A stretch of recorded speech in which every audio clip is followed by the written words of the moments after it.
coaches.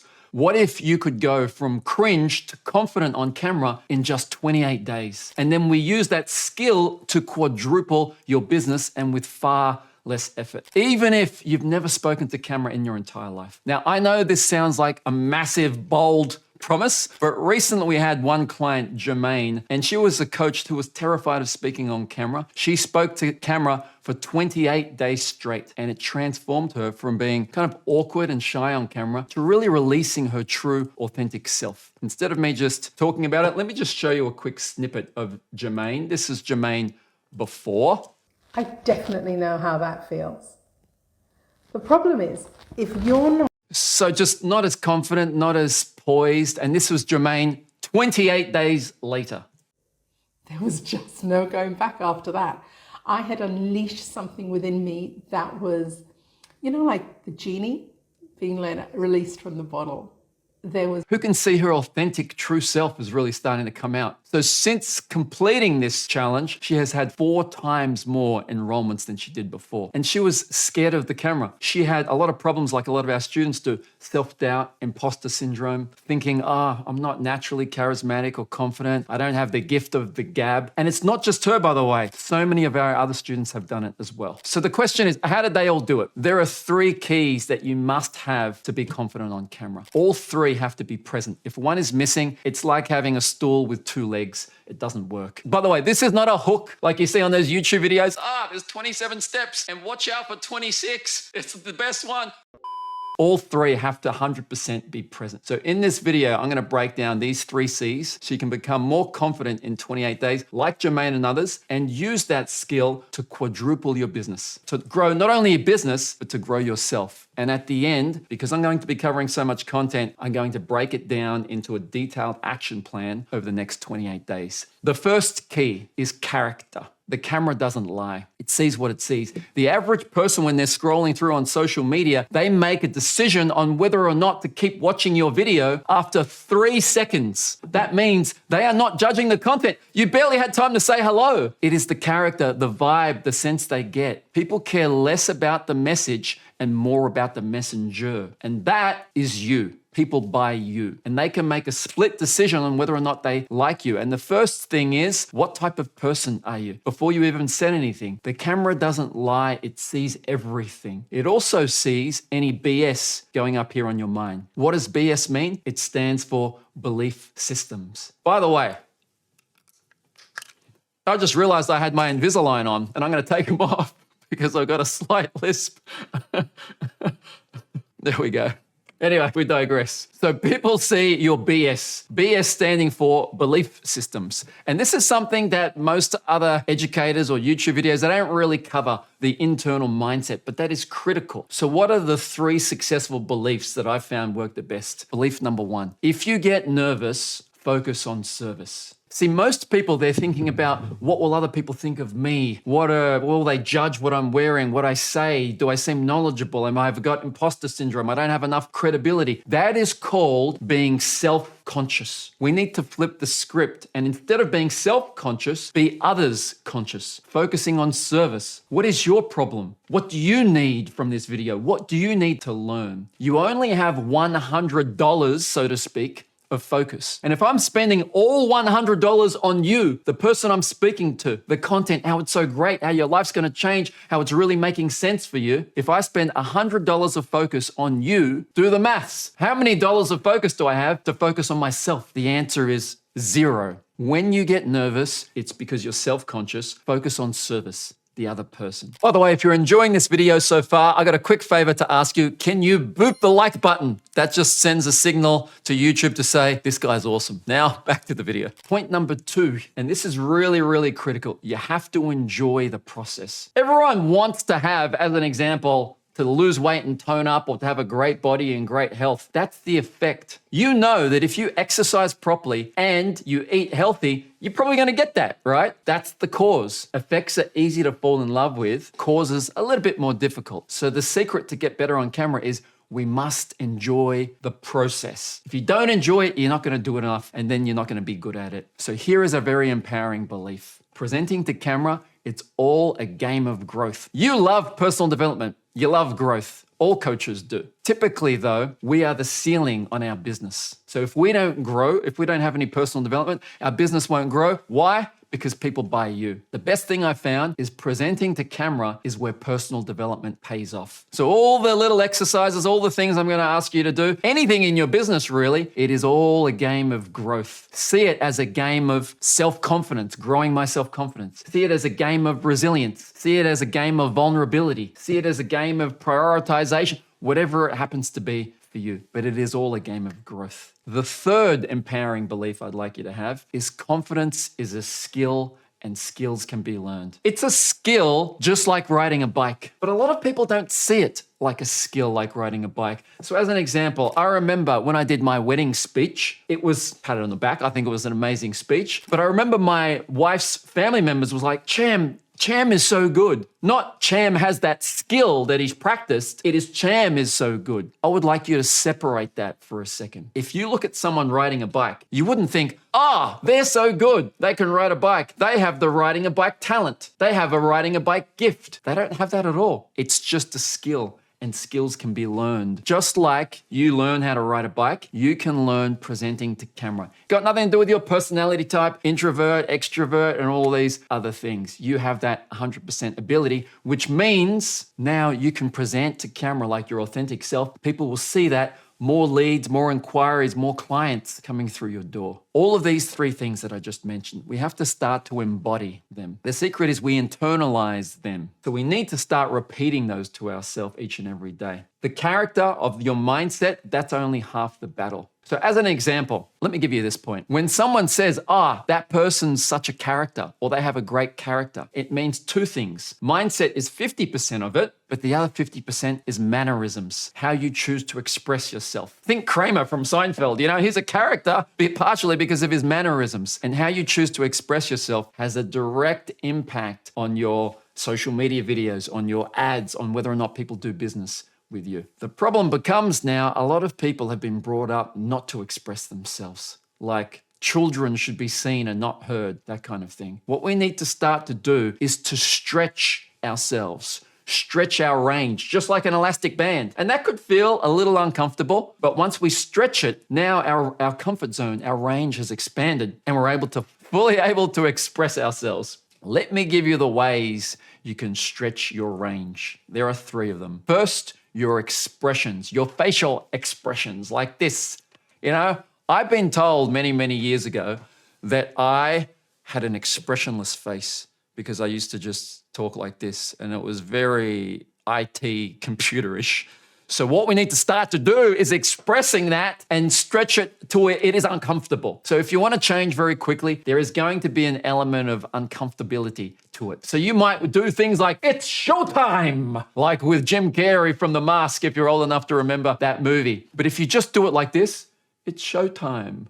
You're just not going to grow as much. So you don't have to go all out crazy. But what I'm saying is, if you do, you just grow faster. That's what I've seen time and time again. So start to express your range of expressions. Right about now, you're thinking, hey, Cham, that's not me. Am I going to be disingenuous if I try and stretch myself, but it feels awkward because I'm not like that and other people are going to see that? Hey, that's not the real you. Let me give you this example. When you first start trying on different clothes, what do you know if that's you or not? Like, how do you know? The first time I ever put on a suit jacket, this is awkward. I got a jacket. The shoulder pads. The first time you might wear a mini skirt. I remember my first time wearing a mini skirt was terribly uncomfortable. Do you know what I mean? So your first time is going to be extremely uncomfortable. Stick with it. They say it takes 3 weeks to build a habit. I like to go one step further and therefore 28 days. So if you think that's not me, the question I've got for you, how do you know?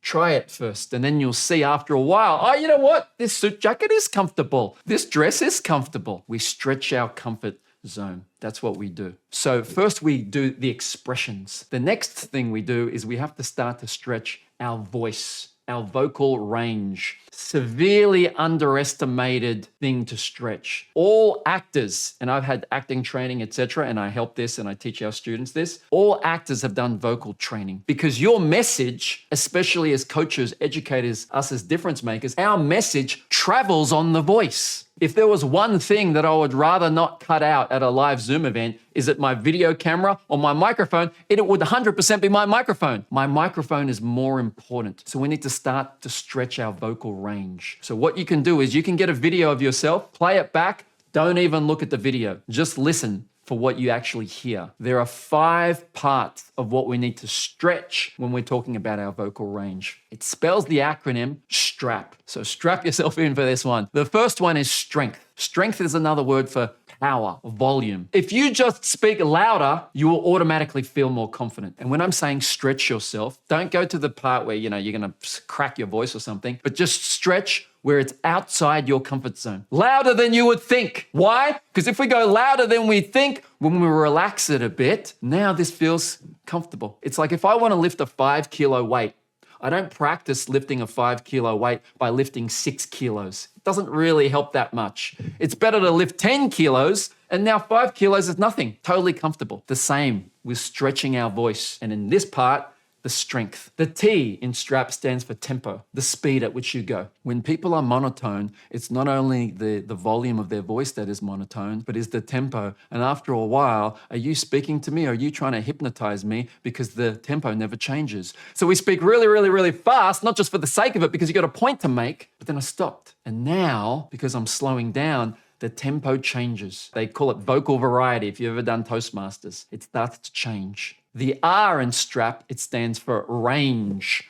Pitching high, pitching low, pitching middle. Play around with that range because that range makes things interesting. People do this naturally, like I did it just then. When you're trying to make a point, you naturally go higher. But we need to start to play with that range. That's what monotone is, one tone. People go up, people go down, people go higher, people go lower. That's not as interesting as people go up, people go down, people go lower, people go higher. Play with that range. Next, the A in STRAP stands for articulation. If you've ever seen The King's Speech before, that actor, is it Colin Firth? Maybe. But he has been taught to speak with marbles in his mouth, so he articulates a lot more. So now you are forced to use your articulators like your tongue and your cheeks and your lips, as opposed to just doing it really lazy, like, how's it going, mate, kind of thing. Your mouth doesn't move. Articulation is extremely important. The last one, the P in STRAP, stands for phrasing. This is where we put all those things together,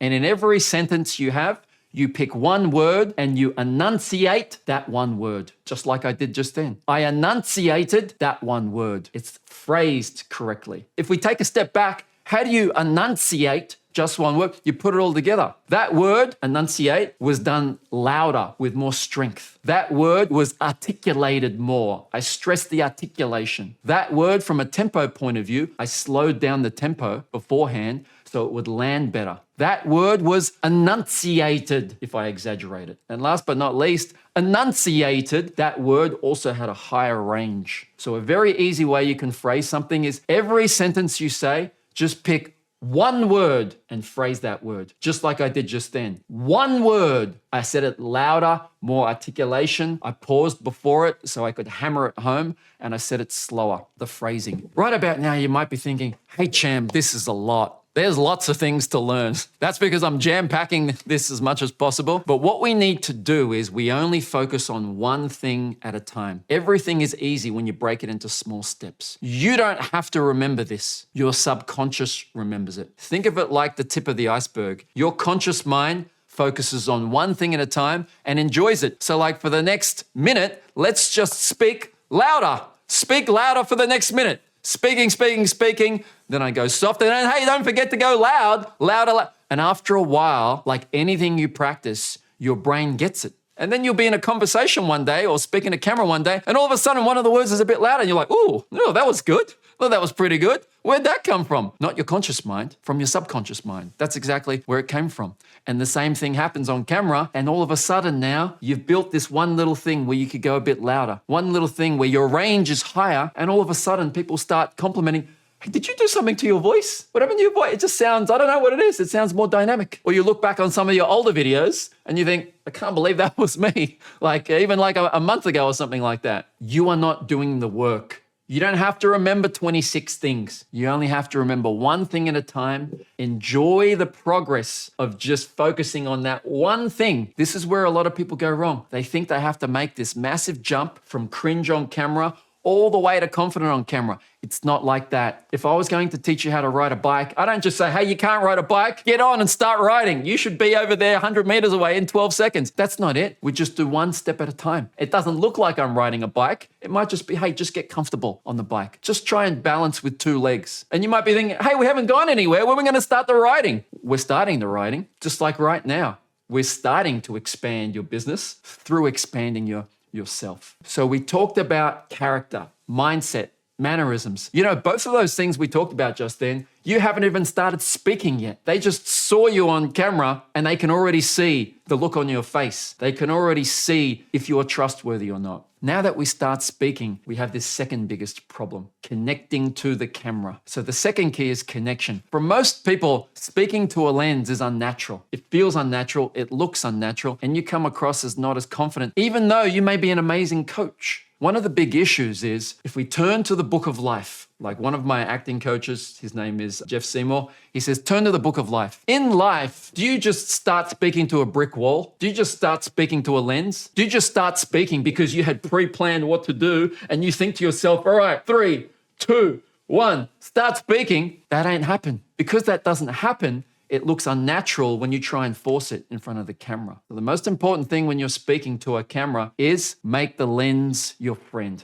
You already know how to speak. You already know how to speak to a human being. What you don't know how to do is speak to a lens. Don't even think that the lens is there. Think that you're speaking to a friend. What you do need to do now is you need to feel that energy that is present when you're speaking to another human being. Get a chair, sit down on the chair, forget about the lens and your video and your script. Pretend you're speaking to that chair like there's a person there, and then feel what that's like. And now that you're speaking to the chair and you feel that's what that's like, now quickly look at the lens and speak to the lens. And after a few seconds, you might feel, the energy dissipated, champ. I couldn't quite sense it. Now go back to that person. This seems more natural. Why? Because maybe I'm seeing the person's face, or maybe I'm feeling their presence. Or maybe I was having a back and forth conversation with them. Now I go back here and I do the exact same thing. What we're trying to do is step by step, take something we already know how to do, speak to a real life human being, and then we take one baby step and now we just pretend that they're there. And if I can pretend that they're there,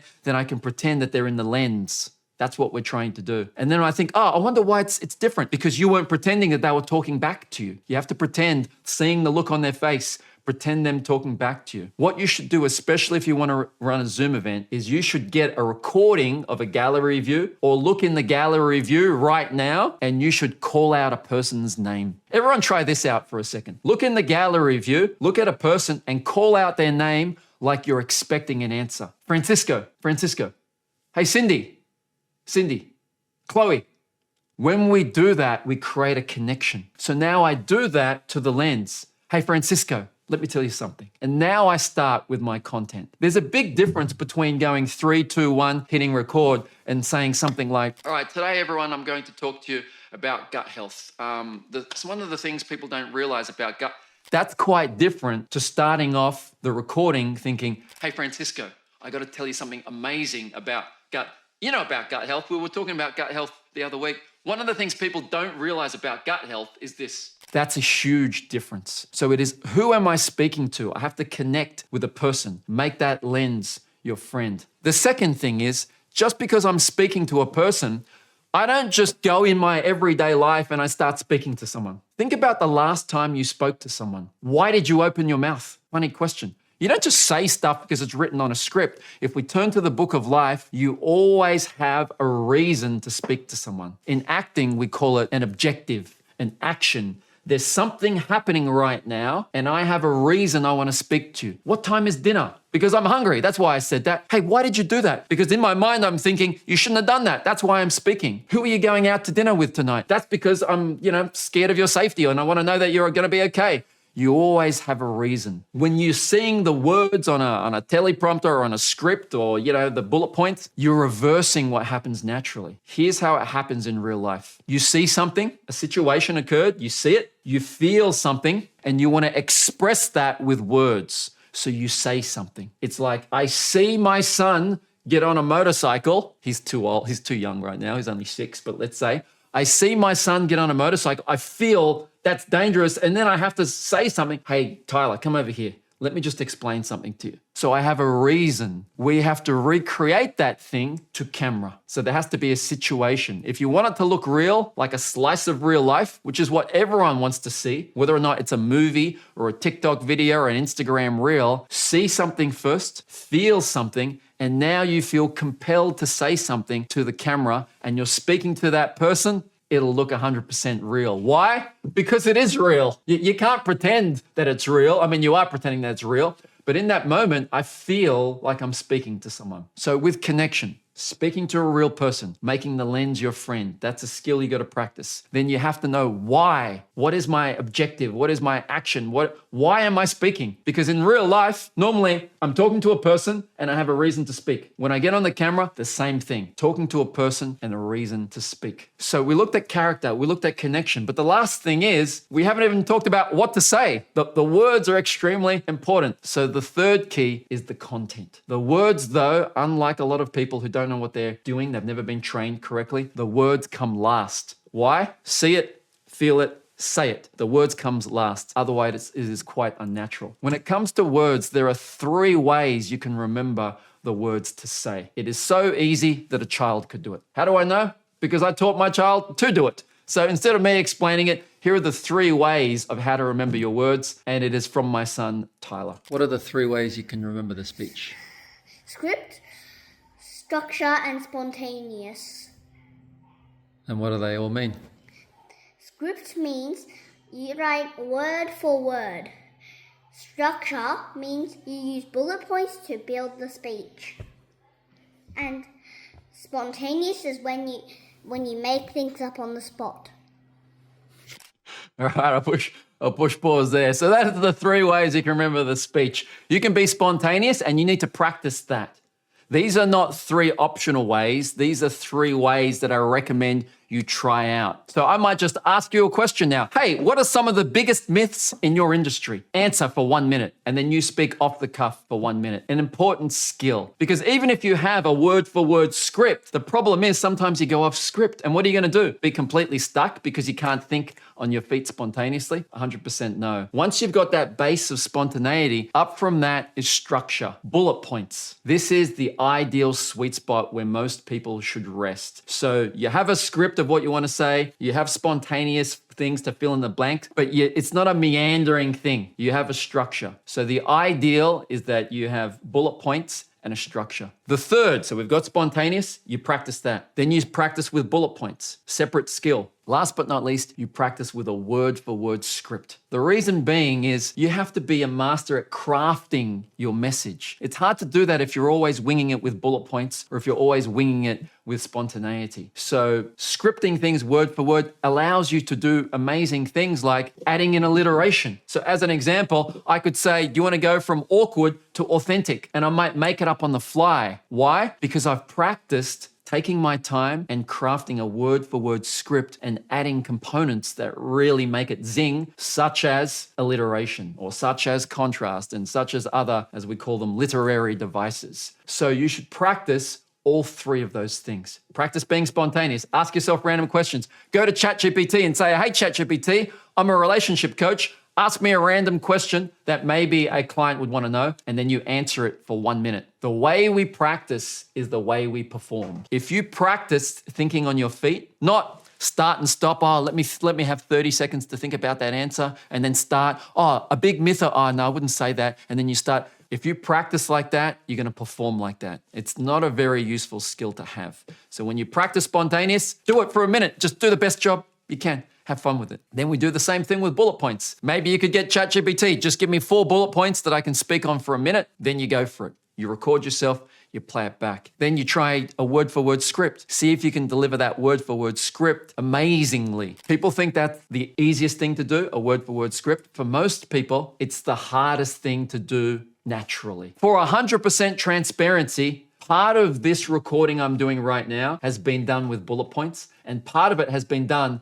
with a word for word script. But you probably wouldn't know because I'm used to actually reading from a teleprompter, or I'm used to having bullet points pop out. But the most important thing, people care a lot less about the content. So please do not get hung up on the content. People care more about the connection. So we've looked at the 3 keys, and I'm going to put this in an enjoyable practice plan for you. So from now until the next 28 days, which is 4 weeks, we need to be recording ourselves every single day for 1 minute at a time. Just like you do reps in a gym, we need to do reps, but with our videos. I found the sweet spot is 1 minute. It's a lot better than recording yourself for 5 minutes, because you get to speak for a minute and it's long and it's not too short. It's a sweet spot. And then you get to watch yourself back. And now, because you get to watch yourself back, you think, is that what I look like? Or is that what I'm saying? Or I thought I was speaking loud, but it's not really that loud. Like, in my mind, I thought I was speaking at 8 out of 10 loud, but when I watch it back, it's like, it's pretty good. It's only like, 7 out of 10 loud. And you know where you can push it. We got to watch ourselves.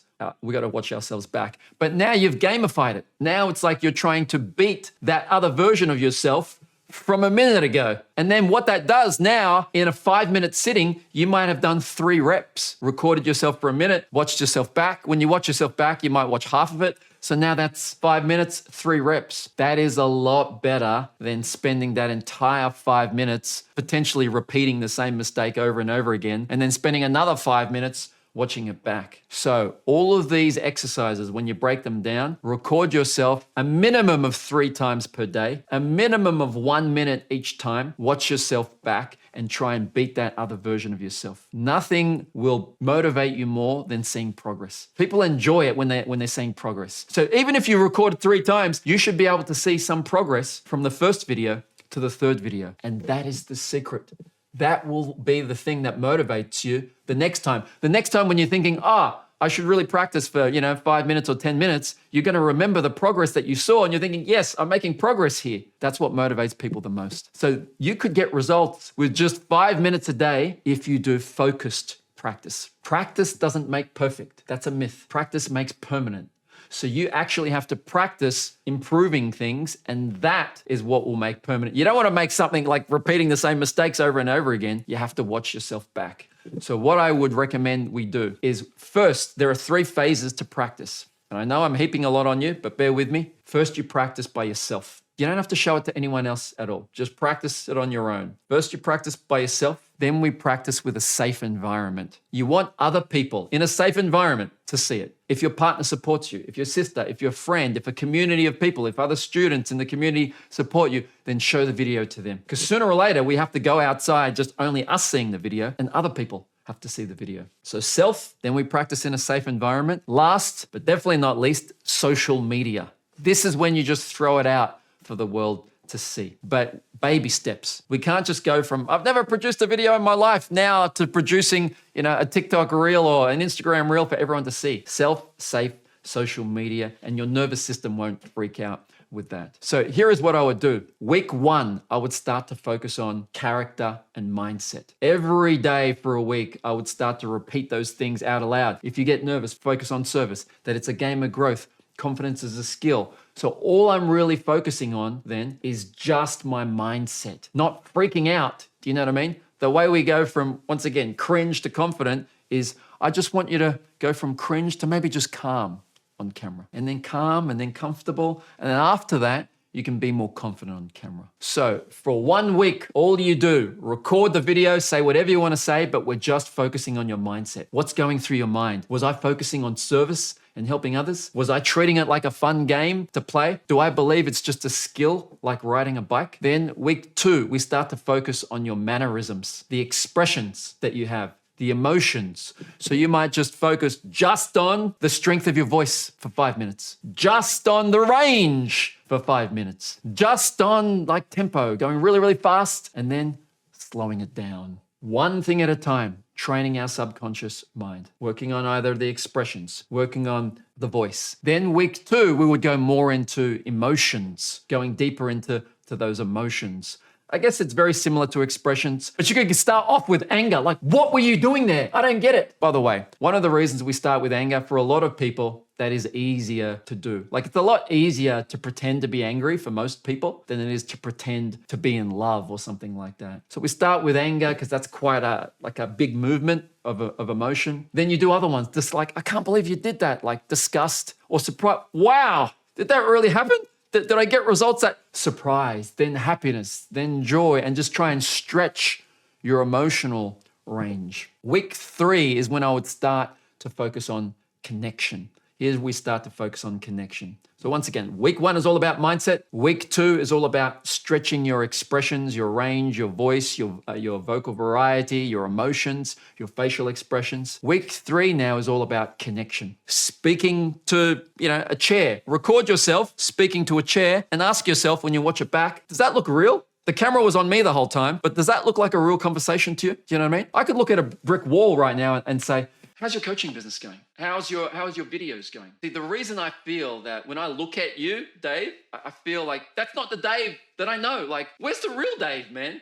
Where did he go? Right now, I'm talking to the corner of a room. So you want to be able to record yourself and people watch that back and they think, oh, was that a real conversation or not? That's the barometer of your success there. Once you can do that off camera, we take that energy and we do it on camera. Oh, Cham, the energy's dying. Go back and think about what you're doing differently. I get it. I feel their presence. I see their face looking at me. They're giving me attention. Oh, now I get it. I see the person's face, Cham. I got it. I see the person's face in the camera lens. They're giving me attention. And now I'm trying to affect change in their face. Do you understand what I mean? Right now, I'm not looking at the Zoom gallery. I am looking at the camera of a lens, but I'm trying to affect change. Does that make sense? I'm saying, does that make sense? Like I'm looking at your face, but I'm not. I'm just looking at a black lens, essentially, is what I'm looking at right there. So connection for week 3. Like this is a real life conversation with a real person and you've got a reason to speak. We focus just on that. Week number 4 is content. Actually, how to find the words. We focus on spontaneous. Just ask yourself random questions from ChatGPT or just make them up. And you can do this anywhere, while driving the car, while walking the dog, while exercising, while cleaning the house. Make it up, speak spontaneously. Then try it with bullet points. And last but not least, master it with a script. Write the script out word for word and then get practice delivering it confidently, like it's natural though, 100% like it's natural. This is all baby steps. Here is what I would say. All of these things, you want to enjoy the process. The secret, if there was a secret behind the secret of the secret, is to enjoy the process. And we enjoy the process when we see progress. Enjoying the process means you see progress, which means you don't try 50 things at once, one thing at a time. I know there's so much there, but only one exercise at a time, and you record that 3 times for a minute and you watch it back. Doesn't matter what that exercise is. Just focusing on speaking high with the range, or just focusing on like this is a real person, or just focusing on the mindset, 100%, all on that person, what they need to get, what they need to understand. And in that way, not only will you expand yourself, but you will start to expand your business like you wouldn't believe. And when you look back on what you've done, how many clients you have, how much confidence you have, you think to yourself, I couldn't believe it was that easy. There are so many clients of ours, they collapsed their fear that they've had for like 52 years of the camera in as short as 24 hours sometimes. It's just understanding what to think, what to say, what to imagine, what to believe. Because the truth is, you've had practice doing this your entire life. There's just a couple of tricks to doing it on camera. For any coach that is looking to grow themselves or grow their business, it's just amazing. And in my mind, especially these days, it's a kind of a must-have skill as well. Don't forget, we are, as difference makers, people don't buy things they can't see. Like, raise your hands if you're selling a service. We're all selling services, right? The problem with the service is it's pixie dust in that way. I don't know what I'm getting. And it's not like you're a service like a plumber or a hairdresser. I can kind of see what I'm getting because everyone does it in a similar way. Like I know if it worked or not. But as a coach, if you're a relationship coach, I don't know how you do it. Every relationship coach is different. There's 30 different ways to do it. If you're a menopause coach, if you're a career coach, there's so many modalities and ways you could do it. So I don't understand it. So all I can go off is how you come across, your confidence, how you teach me, your production value. If you want to have premium looking videos, you have to have premium looking content. That doesn't mean you can't do a selfie style thing with a video, with a mobile phone, but you can't do an entire Zoom event with a mobile phone. So now you're stuck. You can't do an online course you can with a mobile phone, but you have to have good lighting, good microphone, good backdrop. Like I'm not going to run a bonus coaching course or something like that for my coaching students, and I've just recorded it walking around the park on my mobile phone. So therefore you have to level up in that way. We're going to open up to Q&A. If you have got questions, please raise your virtual hand. Questions on this topic, by the way. Susan M, go for it, Susan. Hi, Cham. Thanks for this. It's been really good. Just a quick question. Do we get more traction on a 28 days of stories or posts?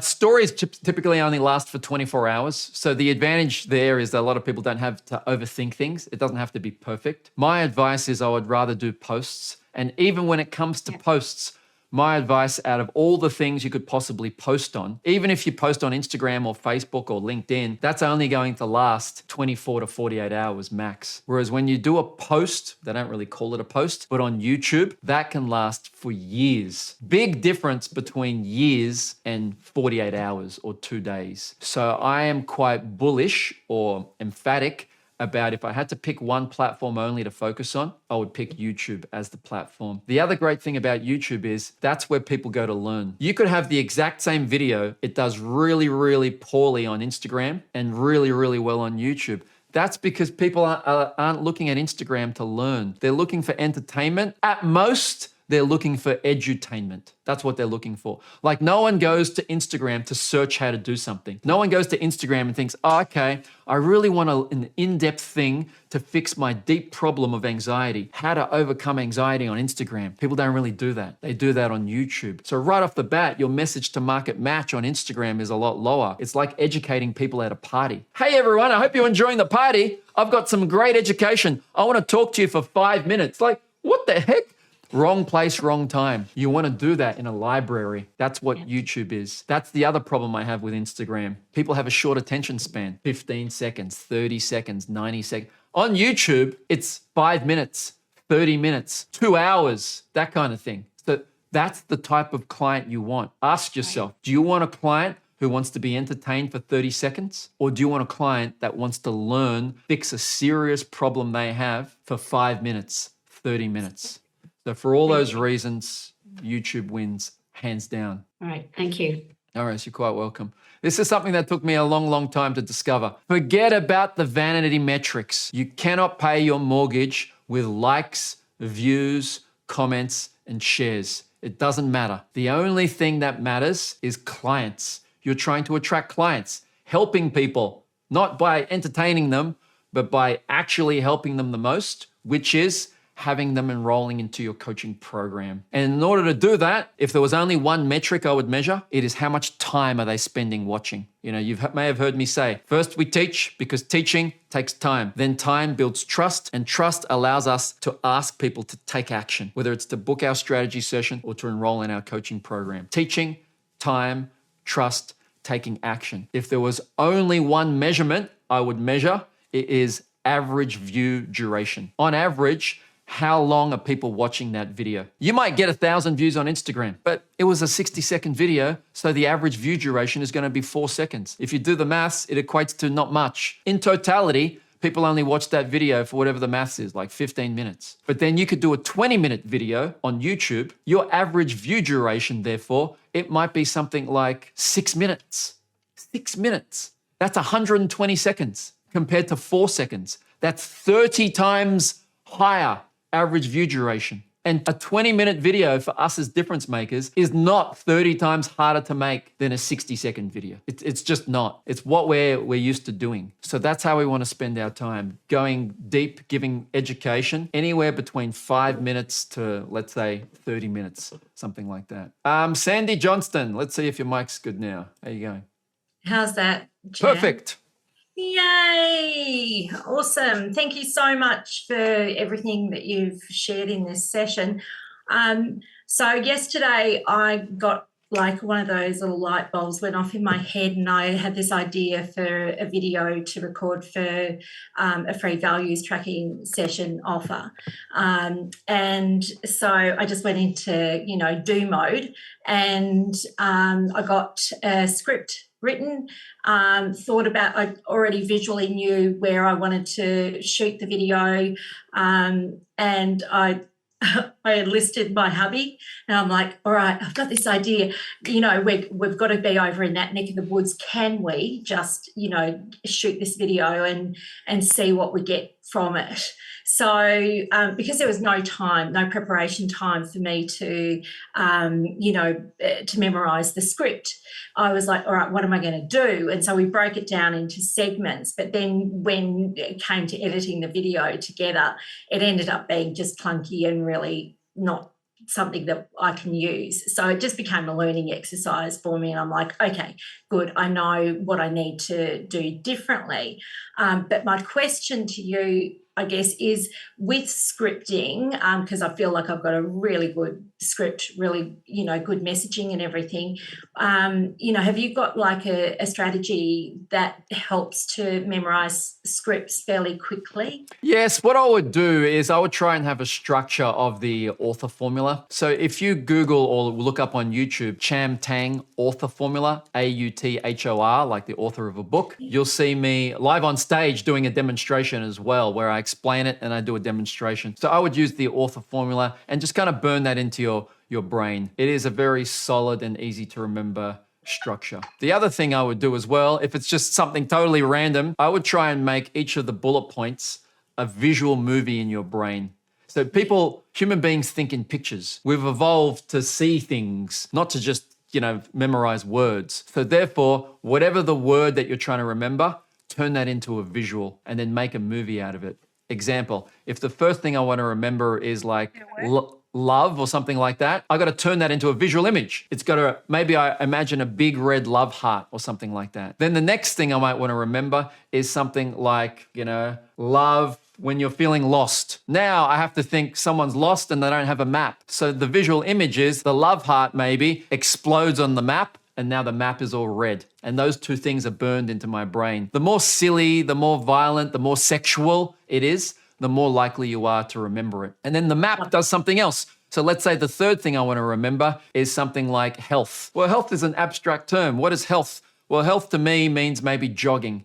So now I might imagine someone is jogging with a map on their back, and that visual image now is linked together. And if I keep linking these things, I can remember like 30 things in a row. So now when I'm starting my video thing, the first thing I talk about is love. Love, love, love, love, love, love, love, talking about love, finding love, lost. But then I think, what's the second point? I remember now, love was the map, and the map means lost. So if you really, really want love, but here's the second problem, you're lost. And if you're lost, it's because you don't have the health. And just the split second that happened then in my mind, the map went to the person jogging, and the jogging was the health. So we're making a movie of that. And we can use that with the actual video itself if we don't have a teleprompter and all these other things. Or we could use that when we're doing a Zoom event or a keynote speech or anything like that. Like when I was doing my wedding speech as an example, I think it was like 6 minutes or something. I had no notes at all. And that's because I made these movies and things. Does that answer your question, Sandy? Absolutely. Really fantastic advice.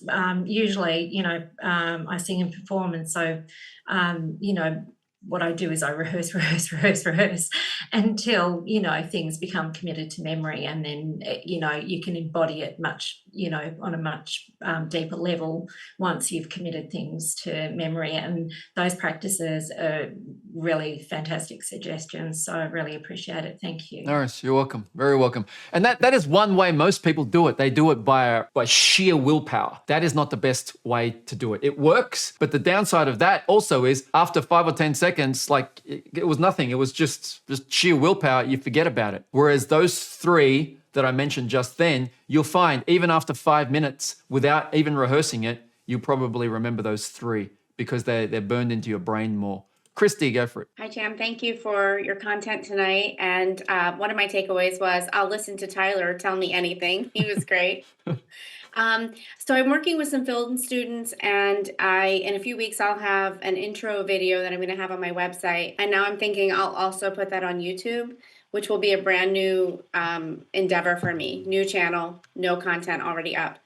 How often do you recommend that I need to have follow-up videos? How often do I need to keep putting content out there after my initial video? So it depends on how much you can keep up that process, but once a week is the general guideline. You know, once a week is that sweet spot between people forgetting about you to you actually being top of mind without being annoying, like, you know, doing a video every day or something like that. And also annoying for yourself because you probably can't keep up that cadence. So I think weekly is good. Great. Thank you. All right, you're welcome.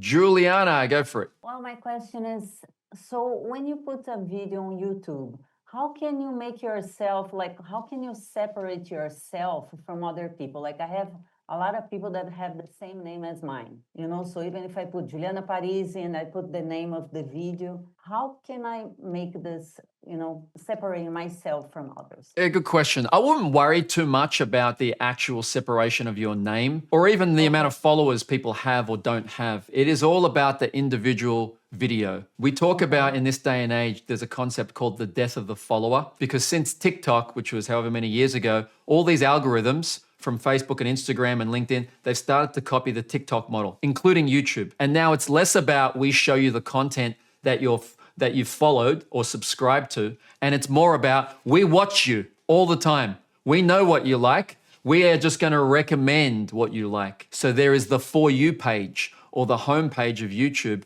and that's where the action happens. It is even less now about search. It's not about searching things and using YouTube as a search engine, although that still happens. It is more about just do things where people see the image, the thumbnail and the title, they will click on it. That's what we're trying to go for. So with YouTube, half the battle is how do we differentiate ourselves between the thumbnail and the title? That's 50% of it, because if people don't click, they're not going to watch. And then once they do click, then we have to do certain things. It has to be engaging. We have to have a hook at the start. We have to not mince words, just bang, bang, bang, straight into it, kind of like I've done. Whether or not you can do that to camera, I'm doing it live, which is obviously harder. Or if you can do it through editing later on, you can do it like that. But people's attention spans is shorter. Not as short as TikTok and stuff. It's not like you've got milliseconds, but definitely like 10 seconds is a very long time on YouTube not to be getting to the point or not giving me some dopamine hit of learning or something like that. So don't worry too much about differentiating your name. Worry more about the actual video itself. Each individual video is what the most important thing is, if that makes sense. Thank you. Appreciate it. Nice. Hope that helps. We are about to finish this session. If for some reason you think, Cham, let the good times roll, I want to eat my lunch or something and I want to learn more and more, you can click this link, authentic.com.au, secrets playlist. It goes to the YouTube playlist that has all 5. I'm really flies, by the way. I can't believe I've already done 5 and this is the 6th. You can see all 5 of the previous ones. The only thing I would ask, by the way, is if you see that there and you're watching the video, please comment. For some reason, people just don't like commenting too much when there's no other comments. So to help me kickstart this comment festival, please, whatever videos you're watching, please throw in a comment of what you liked or a question or something like that. I am currently replying to every single comment. I don't often allow notifications to pop up on my phone. Like if someone comments on Facebook or Instagram, it's too overwhelming. But every YouTube comment for the last 3 months or something, I've personally been replying to. And once again, I would do that until the end of the year and I would reassess and see how it goes. Now, it's one thing to be confident on camera, but it's a completely different thing if you're asking people to take action, whether that's buying your coaching program or signing up for a free session. So now all of the beliefs around sales and selling come up. So I want to give you 26 empowering beliefs of how to switch it from, oh, am I selling people, to I'm serving people, I'm helping people, to congruently and authentically speak to another human being, whether or not it's on camera or not, and actually have them be inspired to buy. Check out this next video.